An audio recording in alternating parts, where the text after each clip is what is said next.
দিয়ে আপনাদেরকে দিল্লিতে বিতাড়িত করা হবে। তৃতীয় কথা আমাদের পরিষ্কার, শরীফ ওসমান হাদি সহ প্রতিটি হত্যাকাণ্ডের বিচার করতে হবে। জুলাই বিপ্লবের আকাঙ্ক্ষা বাস্তবায়ন করতে হবে।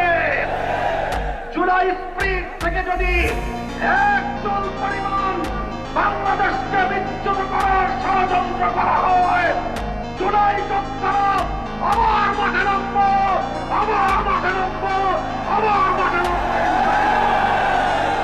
সকলকে ঐক্য এবং সংহত মজবুত করার আগামী